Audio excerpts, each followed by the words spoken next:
Hola, somos Nuria Roure y Mariví Chacón. Nuria es psicóloga, doctorada en alteraciones del sueño, y yo soy periodista. Os queremos dar la bienvenida a nuestro podcast Con B de Salud. Sí, con B, porque la salud de la mujer se escribe con B, de bienestar, bienestar físico, bienestar emocional y bienestar social. En este podcast vas a encontrar conversaciones con expertos de la salud y el bienestar para ayudarnos a sentir mejor. ¿Cuántas veces hemos escuchado la palabra o la frase de estoy depresivo, estoy depresiva? Más en femenino que en masculino. Se utiliza muy alegremente y la verdad es que hoy vamos a entrar en el tema y lo vamos a hacer con una persona que sabe muchísimo sobre esta cuestión y que ha llevado a muchísimas personas por el buen camino y a salir de la depresión. Nuria, tú como psicóloga, ¿cuántas veces te habrás encontrado en consulta cuando estás escuchando un problema, una alteración del sueño, que detrás hay otra cosa mucho más profunda? Sí, Mariví, además es que tenemos que escuchar un poco más a nuestros pacientes, ¿no? Y a las personas que tenemos al lado, porque detrás de una queja, de un malestar, siempre quizás está pues bueno, sumergiendo por ahí debajo alguna cosita más importante. Hoy tenemos un gran especialista con el que podremos hablar de algunos temas como por qué, ¿no?, la depresión es más prevalente en mujeres y sobre todo en estos tiempos que estamos viviendo, cómo nos puede afectar incluso también con nuestros adolescentes, porque parece ser que la depresión ya es, creo, la segunda causa de mortalidad asociada a depresión en nuestros jóvenes. Por lo tanto, creo que tenemos un buen podcast hoy, Mariví. Intentamos tenerlo siempre, pero hoy la verdad es que sí, que los ingredientes que tenemos son muy especiales. Nos acompaña el doctor Víctor Pérez Solá. Él es jefe del Servicio de Psiquiatría del Hospital del Mar y coordinador del Programa de Depresión y Prevención del Suicidio del Cibersam. La verdad es que hablar de suicidio siempre es muy delicado. Vamos a empezar primero dándole la bienvenida y las gracias por haber aceptado nuestra invitación. Doctor Pérez Solá, gracias por estar hoy con nosotras. Muchísimas gracias por la invitación. Esperemos que estemos a la altura de las expectativas, cuanto menos. Doctor, cuando hablamos de la depresión, lo decíamos hace un momento con Nuria, siempre parece que lo padecen más en femenino las mujeres. ¿Es cierto? Mira, la realidad es que la depresión es el doble de frecuente en las mujeres que en los hombres. 1 de cada 5 mujeres a lo largo de la vida se va a deprimir y 1 de cada 10 hombres a lo largo de la vida se va a deprimir. ¿Tenemos alguna idea de por qué es? Está claro que hay un dato epidemiológico que es muy curioso y es que las mujeres casadas se deprimen más que las mujeres solteras y los hombres casados se deprimen menos que los hombres solteros. Curioso. Lo cual quiere decir, es curioso, pero siempre sale así. Lo cual quiere decir que realmente las mujeres no solo os deprimís probablemente por una causa hormonal, porque los ciclos menstruales tienen mucho que ver, con que el posparto es una época especial, sensible a la depresión, probablemente también os deprimís porque en el fondo pues sois los que lleváis la casa adelante y probablemente eso os hace un desgaste especialmente importante en el caso de las mujeres. Cuando hablamos de la causa de depresión, estamos hablando que muchas veces decimos, bueno, ¿será algo ya más interno o quizás lo que nos toca vivir? ¿En qué porcentaje estamos valorando si realmente la depresión es por una causa más endógena de nuestros genes, más genético, o por todo nuestro entorno? La realidad es que cada enfermo depresivo es un mundo. Hay personas que no les pasa nada en absoluto y se deprimen, y hay personas que tengan las desgracias que tengan no se deprimirán nunca. De hecho, hoy lo que sabemos es que la depresión es una enfermedad compleja. Una enfermedad compleja como la diabetes o como el infarto, todas son enfermedades complejas, ¿no? Tiene un componente genético que explica en torno al 20-25% de por qué nos deprimimos. Hay otro componente que es muy importante y es lo que nos pasa en los primeros años de vida. Los abusos, los malos tratos, las malas experiencias en los primeros años de vida van a definir un grupo de personas especialmente sensible a la depresión, a la ansiedad, al suicidio. De hecho, yo siempre digo en broma que los padres nos dan los 2 códigos más importantes. Uno es el código genético y otro es el código postal. Llama mucho la atención. Nosotros, por ejemplo, en el Hospital del Mar tenemos una zona muy amplia que es la Villa Olímpica.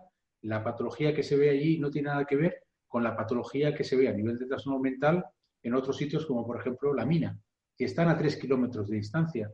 Pero el código postal realmente es muy importante y define por qué nos deprimimos.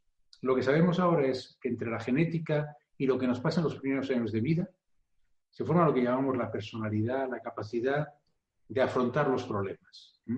Cada uno tenemos una capacidad para afrontar los problemas. Yo siempre pongo una imagen que no podemos poner aquí porque no la tengo, que es la familia Simpson, ¿no? Y siempre hago la misma pregunta. De los hijos de los Simpson, los mayores, Lisa y Bart, ¿quién se va a gastar más dinero en psiquiatras y psicólogos? Mayoritariamente todo el mundo dice que Lisa irá mucho más al psiquiatra y al psicólogo que Bart. A continuación les pregunto, ¿y si vosotros quisierais casaros para tener hijos, no para tener una aventura? ¿A quién elegiríais? ¿A una persona como Bart o a una persona como Lisa? Todo el mundo dice que a una persona como Lisa. Digo, ¿y por qué? Dice, bueno, pues que Lisa es emotiva, es empática, se queda con los problemas de los demás, ayuda a todo el mundo. Cuando alguien tiene un problema va a buscar Lisas. Bueno, esas Lisas, independientemente del género, son gente con alta vulnerabilidad a depresión. Habitualmente a estas personas con esta vulnerabilidad les pasa algo, sobre todo en el primer episodio depresivo es muy frecuente que haya algún acontecimiento vital. Nos hemos pasado mucho tiempo pensando qué capacidad de acontecimiento vital hace que alguien se deprima.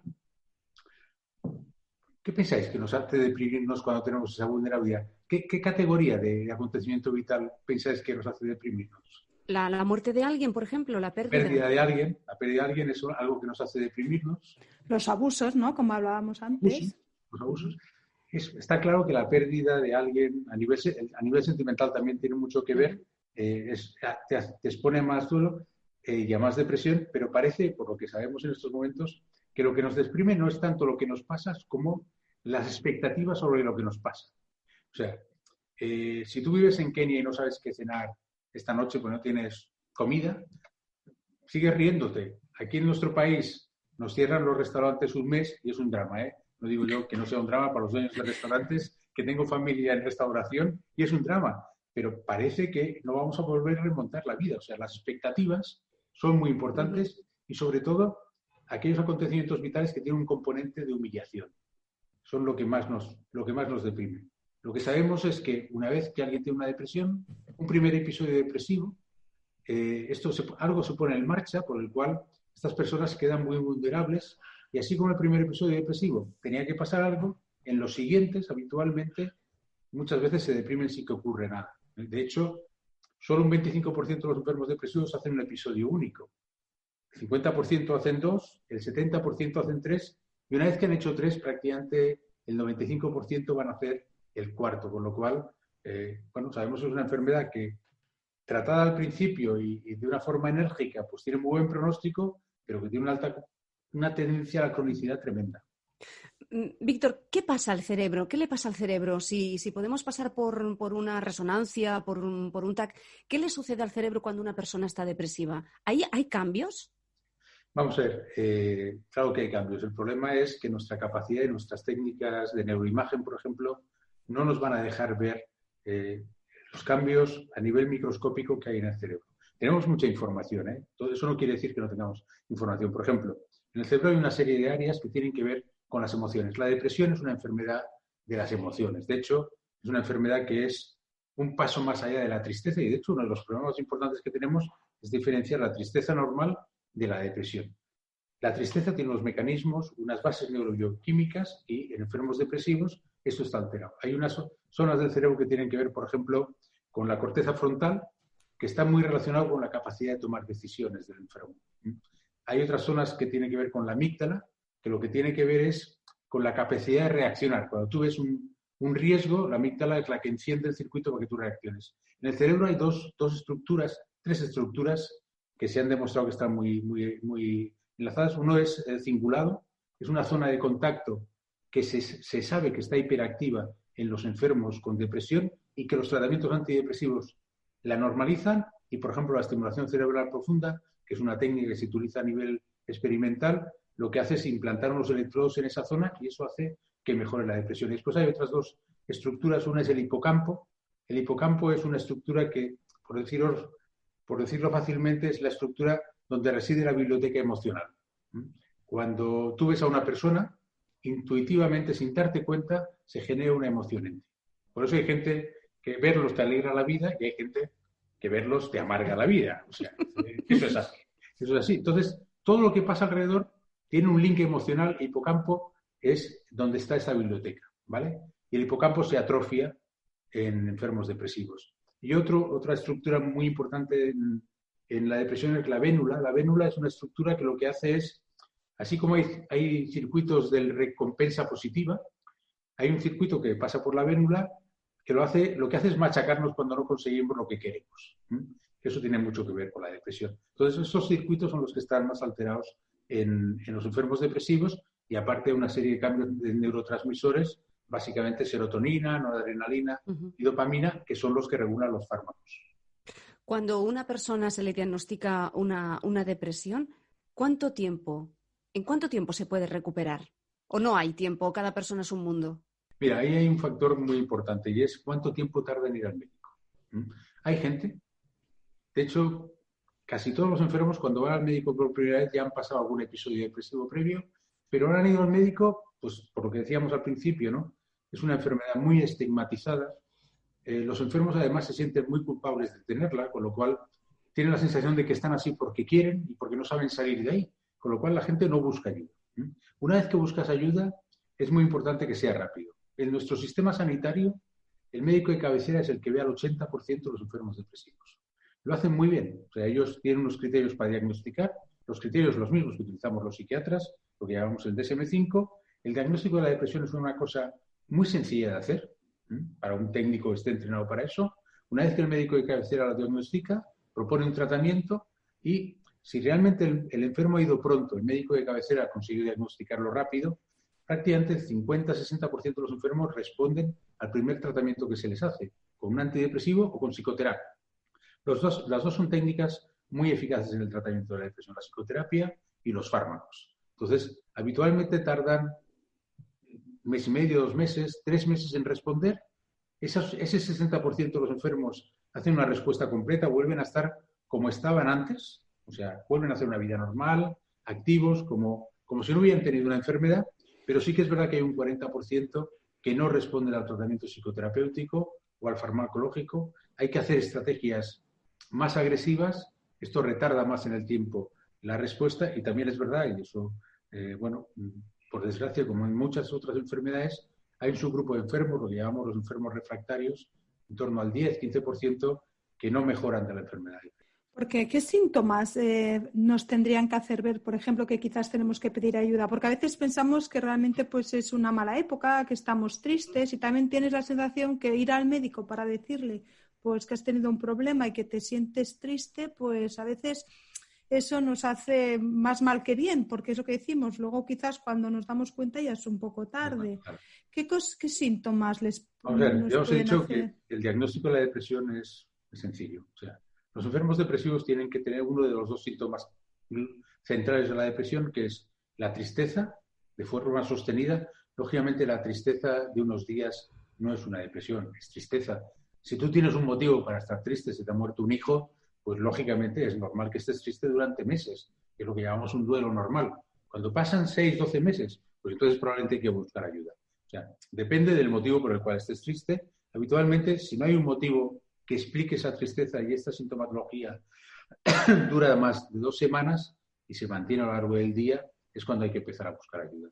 Los síntomas son o tristeza y llanto, o por otra parte un síntoma que es muy importante en la depresión, es lo que llamamos la anedonia.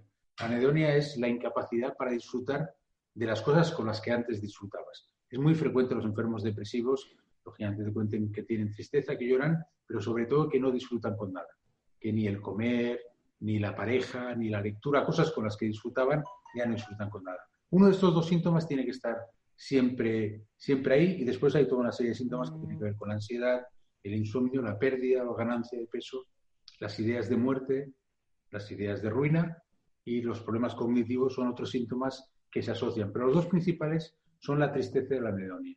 Ha hablado el doctor de muerte. ¿Depresión es igual a que tenemos que tener mucho cuidado porque esa persona puede tener ideas suicidas? Depresión implica preguntar siempre por las ideas suicidas. La depresión es la enfermedad que más se asocia al suicidio. No porque sea la enfermedad que más riesgo tiene el suicidio, por ejemplo, la esquizofrenia, el trastorno bipolar, tienen más riesgo de muerte por suicidio estos enfermos. Pero en el caso de la depresión, como es una enfermedad tan prevalente, tan frecuente, es la enfermedad que más se asocia al suicidio y lo que sí hay que hacer cuando tienes un enfermo depresivo, me gustaría que no solo lo hiciéramos los técnicos, sino que todos lo hiciéramos, es preguntarle si esa persona ha tenido ideas de suicidio, porque la única forma de prevenir el suicidio es preguntar, preguntar y preguntar. Pero también es verdad que siempre se dice que el que se suicida no lo dice. Yo no sé si esto realmente es un mito, porque siempre hay una frase que dice, el que realmente lo quiere hacer no lo dice. ¿Se ha demostrado? Esos son tópicos totales. La mayoría de la gente... El suicidio es una cosa que tiene dos características. Uno, que la gente no se intenta suicidar por gracia. Se intenta suicidar para dejar de sufrir. O sea, son personas que son profundamente desgraciadas. Yo trabajé con una experta en suicidio, la que nos formó la mayoría, Carmen Tejedor, que siempre decía lo mismo. Yo no he conocido nunca ningún suicida feliz. Los enfermos suicidas lo que quieren es dejar de sufrir y por eso lo hacen. La inmensa mayoría de la gente que piensa en el suicidio, que les angustia muchísimo, lo comunican. Lo comunican a su familia, al sistema sanitario, a los amigos. Lo que pasa es que también hay que tener en cuenta que la capacidad de la sociedad para hablar de este tema es muy limitada. O sea, cuando hemos hecho encuestas, cuando le preguntas a la población general, ¿qué harías si un amigo te dijera que está pensando en matarse? Pues la respuesta es, le invitaría a una copa o una cerveza y hablaríamos de otro tema. Así como, no sé, tú ves a alguien en la calle que te dice, tengo un dolor en el pecho, lo coges, lo llevas en el coche y lo llevas a urgencias.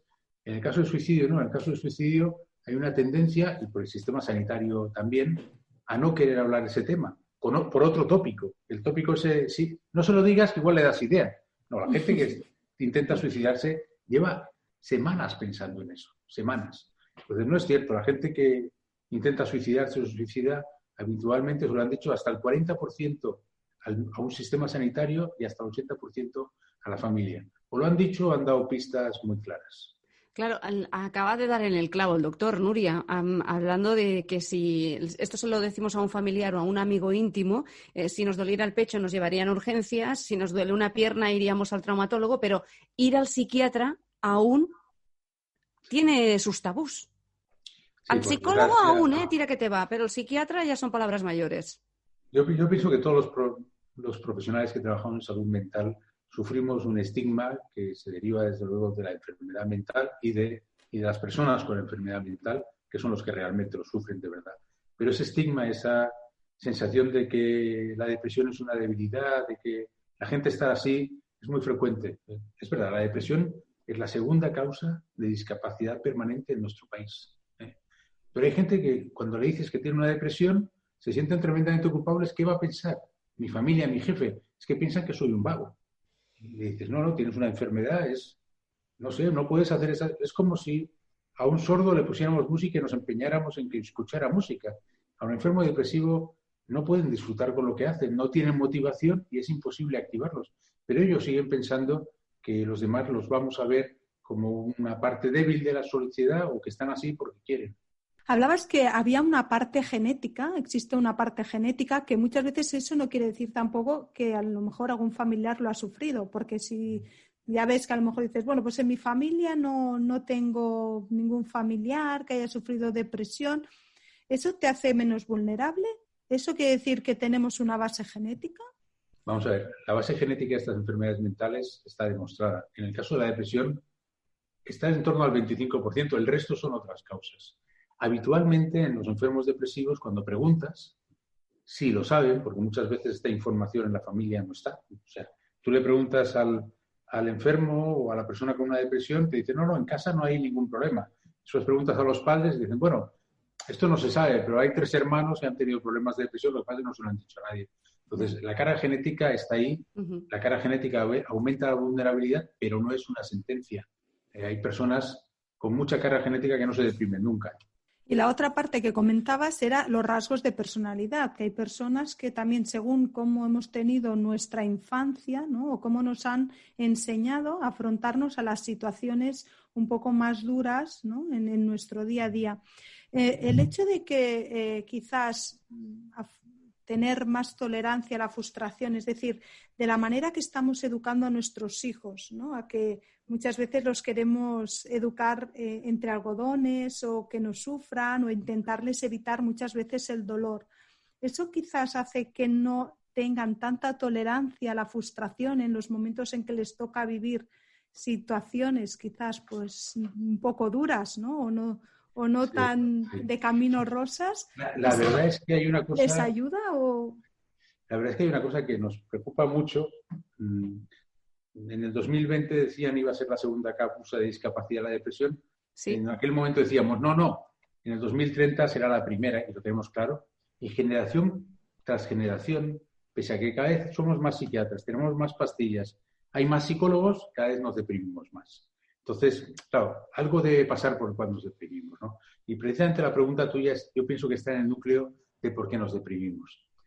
Formamos lisas, formamos gente que sean perfeccionistas, con un nivel de autoexigencia terrible, muy, muy integradas en la sociedad, terriblemente empáticas. Empáticas me refiero para lo bueno y lo malo. El ser empático hace que sientas mejor la alegría de los demás, pero también hace mejor que sientas mejor la tristeza de los demás. De hecho, yo siempre pongo un mismo ejemplo. Para estrés, los padres y las madres de la guerra, que perdían 5 y 6 hijos y tenían 2 o 3, pero tiraban para adelante y no se deprimían nunca, o por lo menos no se les diagnosticaba nunca. Cuando yo estudiaba, cuando mis padres iban a ver a los profesores, yo recuerdo perfectamente, la primera generación de título universitario en mi familia, mis padres siempre les decían lo mismo.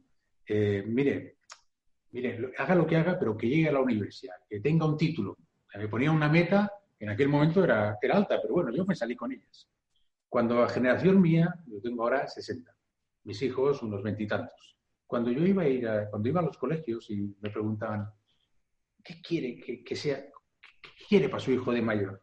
¿Qué pensáis que decíamos todos los padres?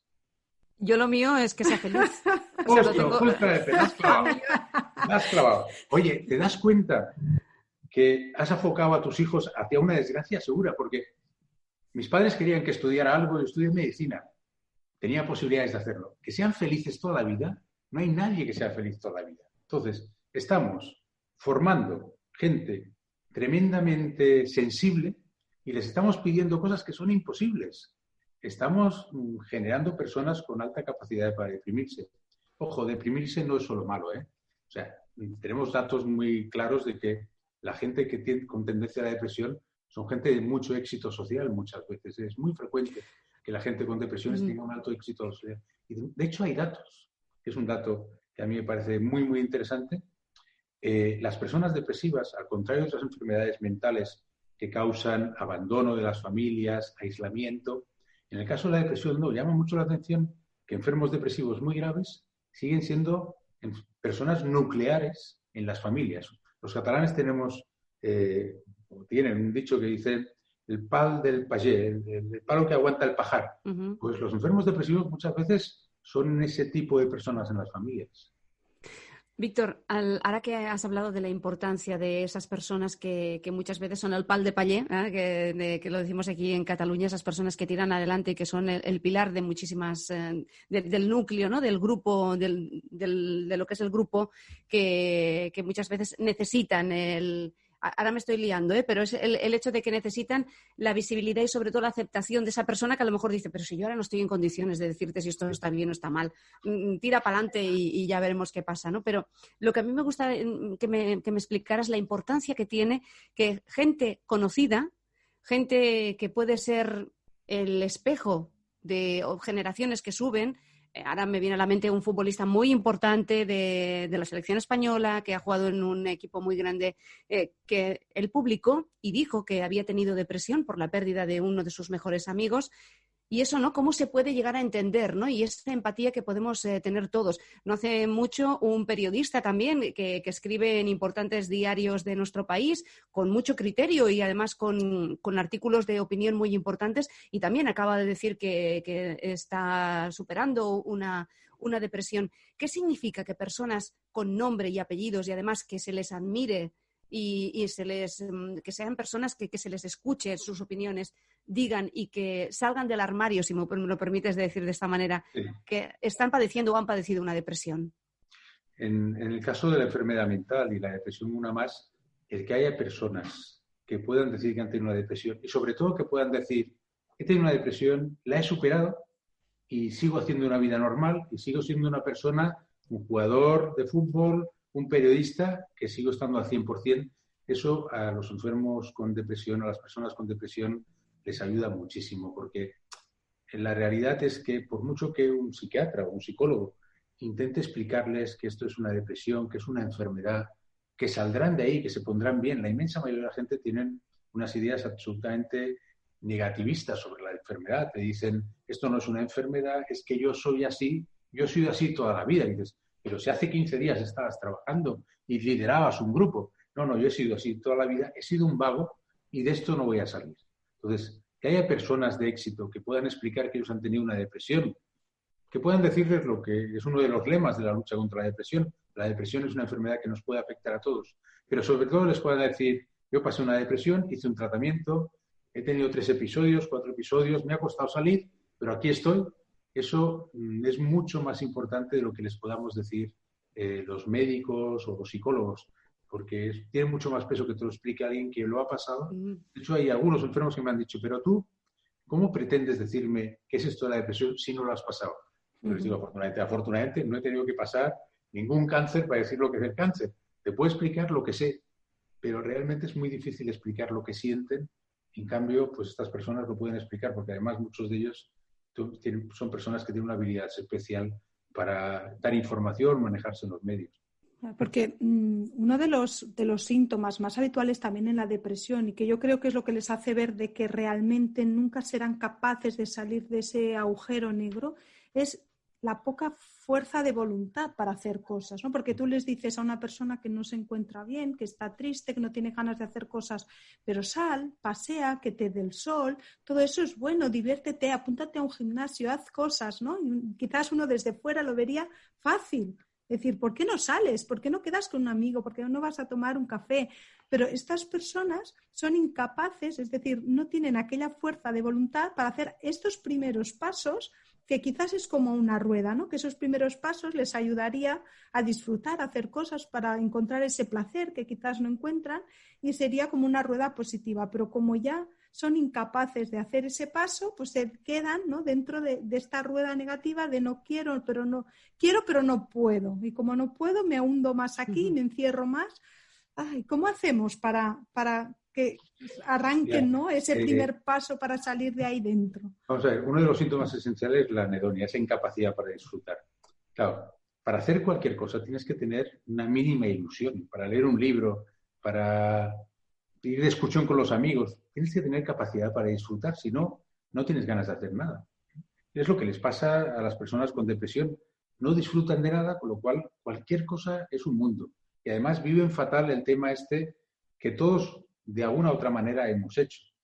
Pero vamos a ver, fulanito, con la familia que tú tienes y la vida tan bien montada que lo tienes, porque ya os digo, la mayoría de los enfermos depresivos son gente que tienen éxito en la vida familiar y laboral. Si quieres realmente dejar a un enfermo depresivo fatal, solo tienes que decirle con la familia que tú tienes cómo puede estar así.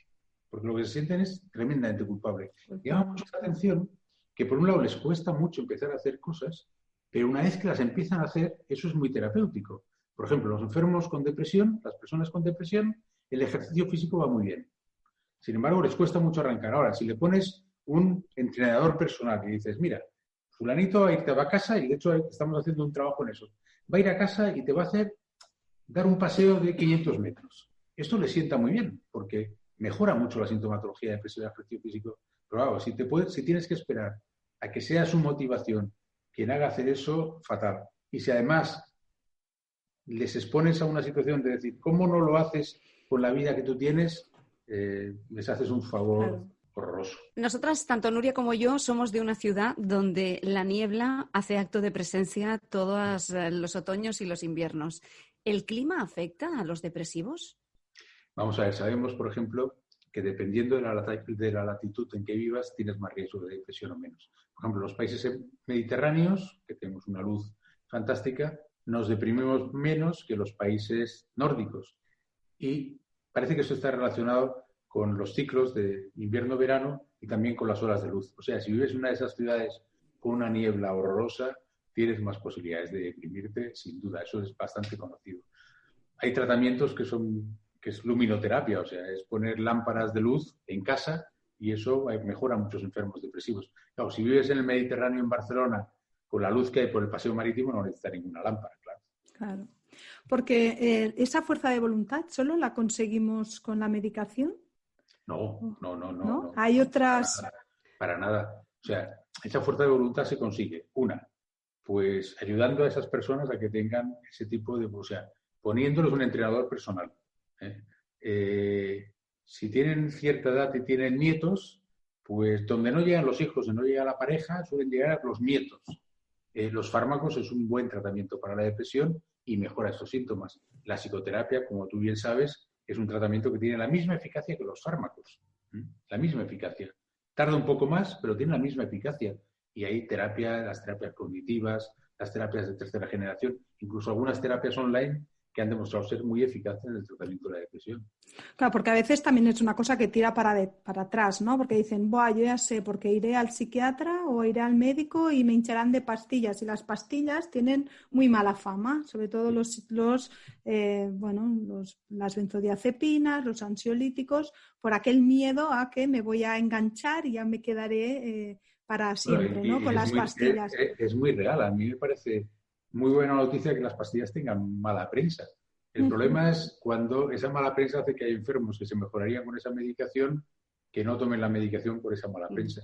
El tratamiento de la depresión son antidepresivos que no generan dependencia ni adicción y que además son tremendamente eficaces. De todas formas, si hay gente que realmente dice yo no quiero tomar medicación, entonces lo que hay que encontrar es la posibilidad de que haga alguna terapia. Y es verdad que en la sanidad pública en nuestro país tenemos una asignatura pendiente muy importante con las psicoterapias. Es para un paciente, para un usuario de la sanidad pública, hacer psicoterapia prácticamente es un lujo porque las medicaciones son muy sencillas de prescribir, las prescribe el médico de cabecera, en estos momentos son terriblemente baratos. Un tratamiento estándar de una depresión cuesta 30 euros al mes. Sin embargo, la psicoterapia tiene que hacerlo un terapeuta, un psicólogo con una formación específica y que sepa hacer ese tipo de manejo. Eso son horas. Y por lo tanto, el personal, por desgracia, en nuestra sanidad sigue siendo lo más caro y el bien más preciado que tenemos, todo hay que decirlo. Los estudios demostraban que en estos últimos 10 años, 8 o 10 años aproximadamente, se había aumentado el consumo de ansiolíticos, benzodiazepinas, hipnóticos, más o menos un 10%.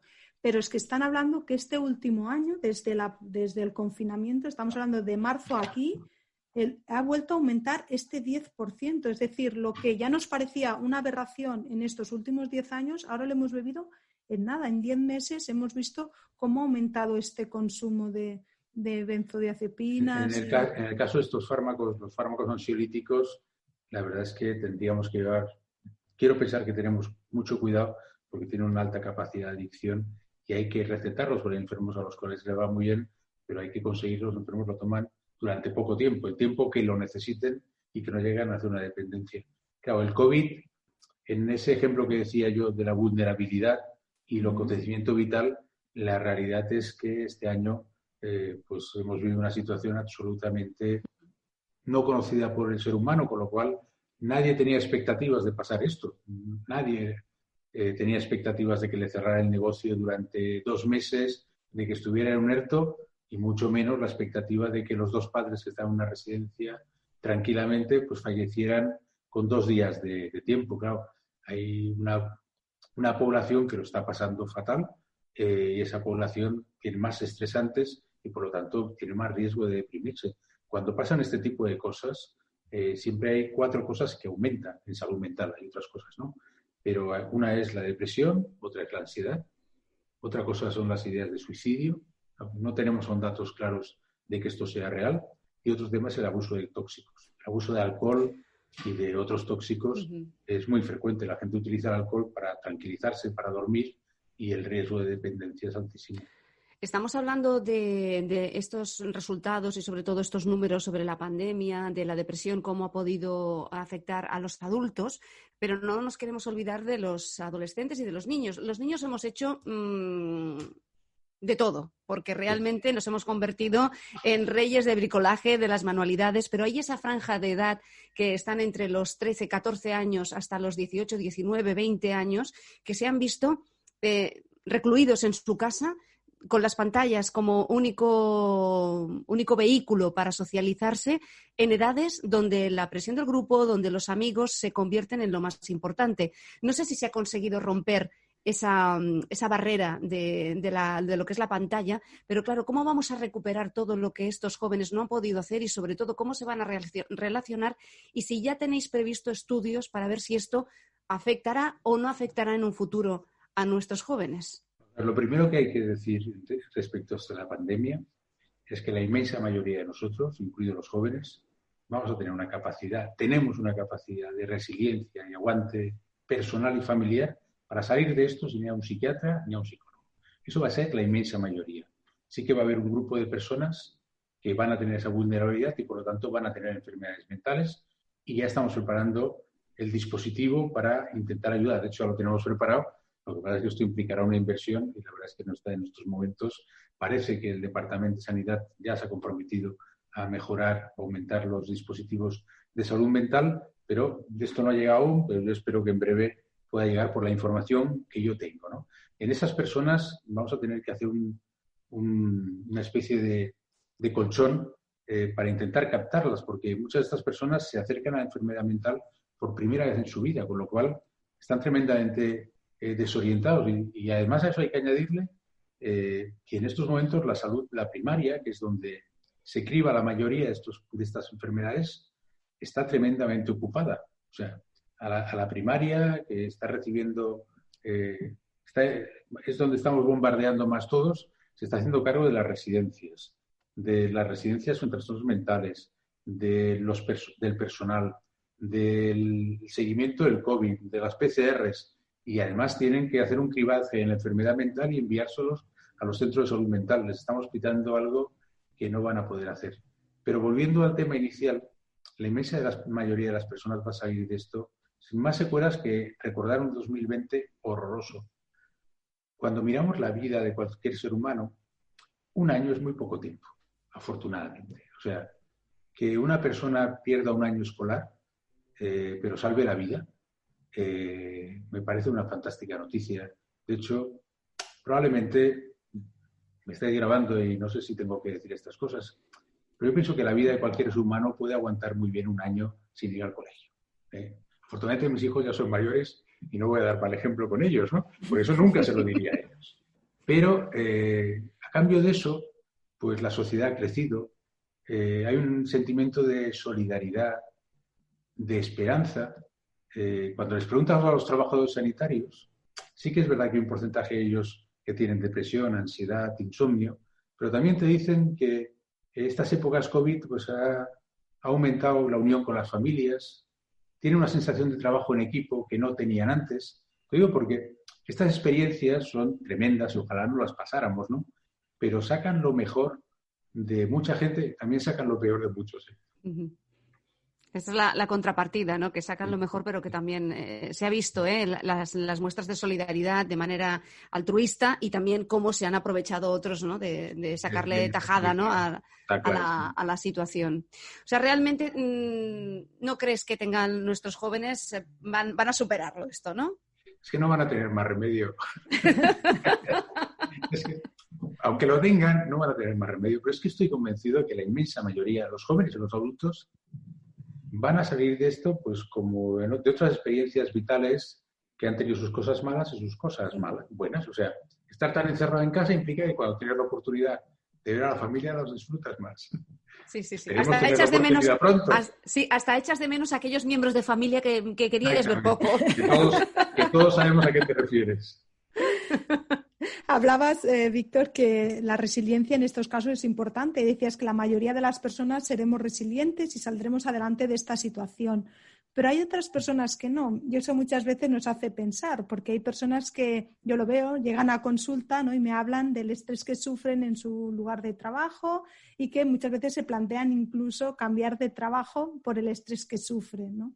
Y yo les digo, tenéis compañeros de trabajo que seguramente están haciendo lo mismo que vosotros.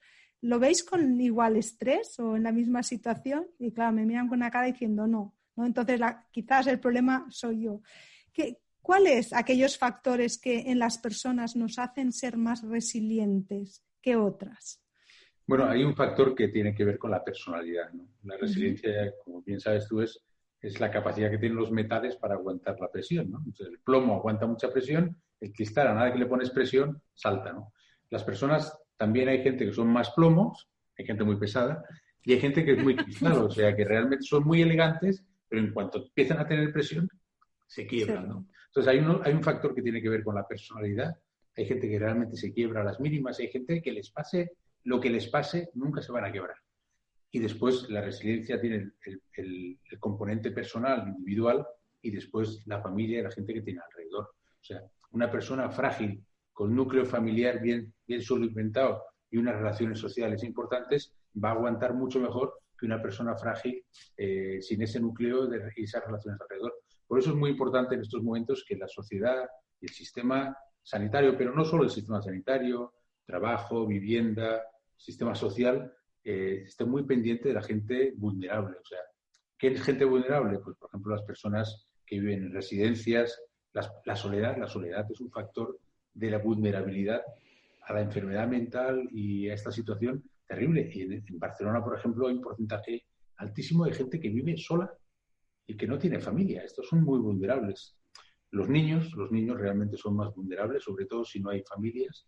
Y la enfermedad mental. La enfermedad mental, no es que esta pandemia empeore la enfermedad mental, pero lo que sí es cierto son gente tremendamente frágil, que muchas veces han pasado semanas sin poder acceder al sistema sanitario, a la rehabilitación, por ejemplo, a los grupos, y que son mucho más sensibles a tener complicaciones de esta situación.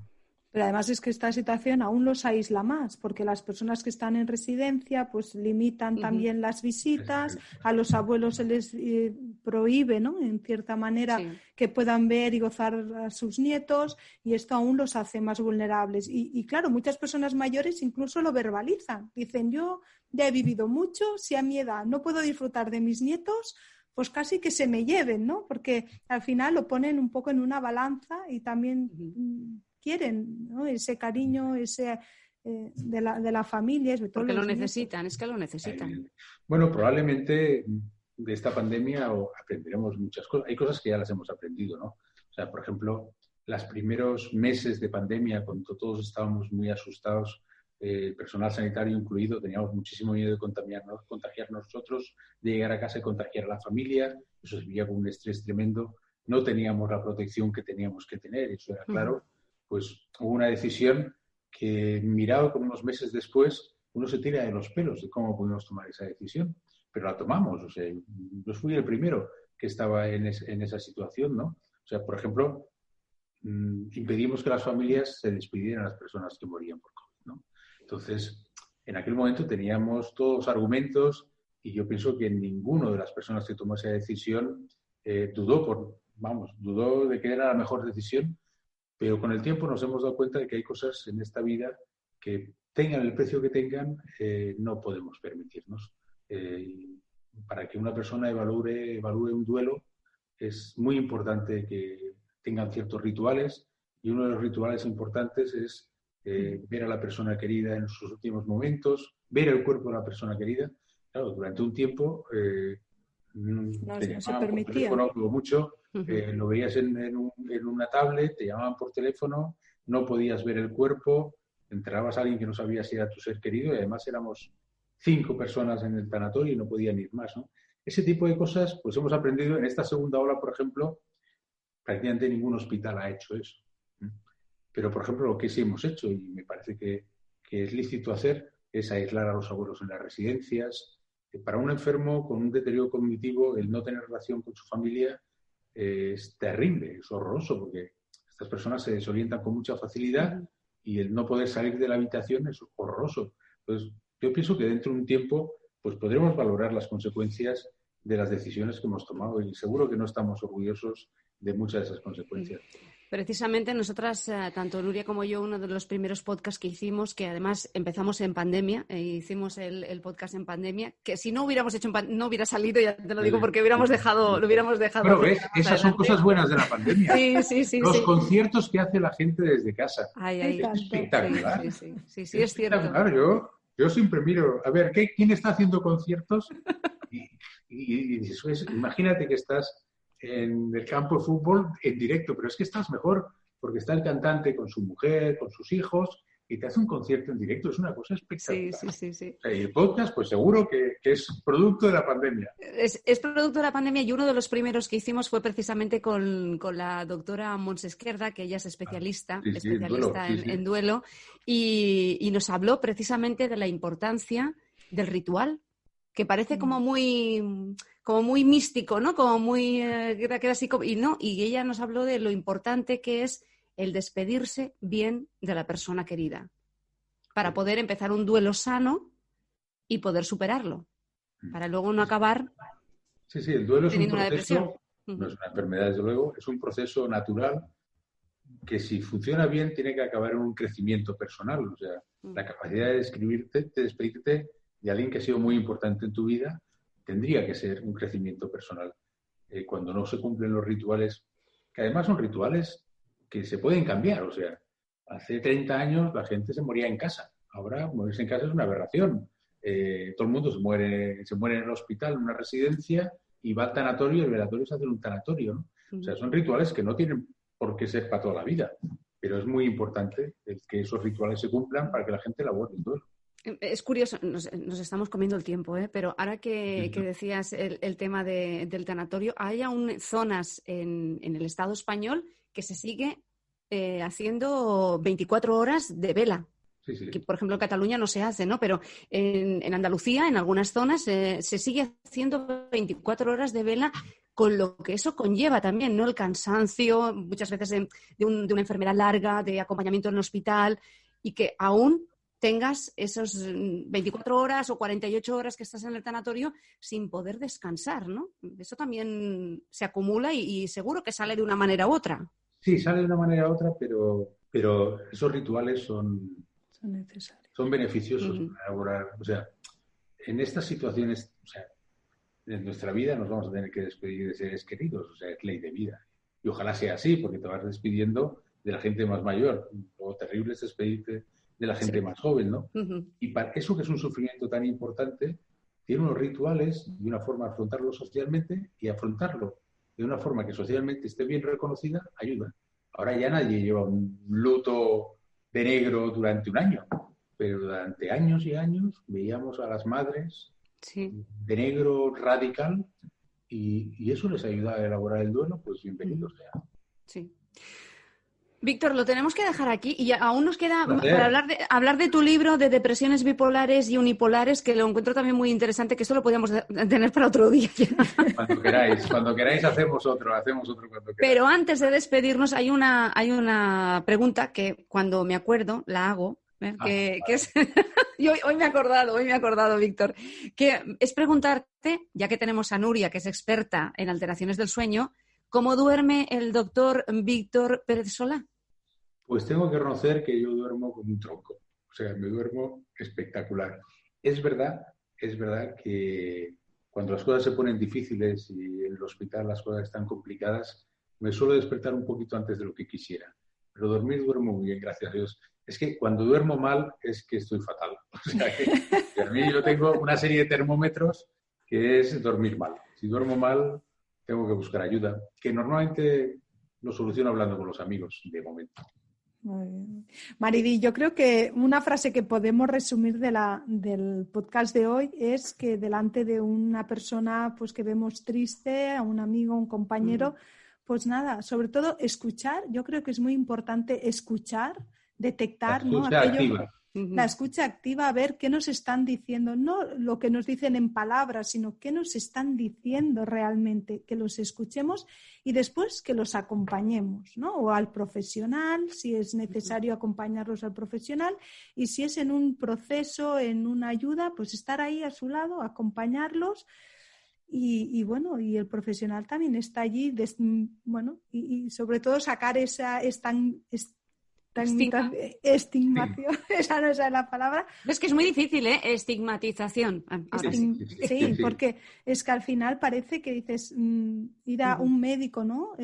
Pues si el primer paso para poder curarse, ¿no? Y para poder salir de donde estás, quizás es este. Y si la persona que tienes al lado no es capaz de hacerlo, pues oye, los que estamos al lado, pues somos los que hay que cogerlos y tirar y acompañarlos. Yo creo que eso, Mariví, hoy, si hemos podido, algunas personas que están por ahí, que tienen algún familiar, alguien cercano al lado que está sufriendo, pues, oye, y les hemos ayudado. Y hemos conseguido transmitir eso de hablar y acompañar.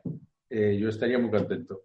Exacto. Y nosotras también, porque hoy hemos estado de suerte, hemos tenido con nosotras al doctor Víctor Pérez Solá, es jefe del Servicio de Psiquiatría del Hospital del Mar y coordinador del programa de depresión y prevención del suicidio de CiberSam, y además han puesto en marcha un hashtag, también una etiqueta que la pondremos en nuestro podcast, es de la depresión se sale, muy importante porque sí, se sale, y si además lo haces con buenos profesionales que te guían y te acompañan en el proceso, todo es un poquito más sencillo. Doctor, muchísimas gracias. Encantado, un placer. Oye, por cierto, ¿sois de Lleida? Sí. Mi mujer es de Lleida. Ay, mira, perfecto.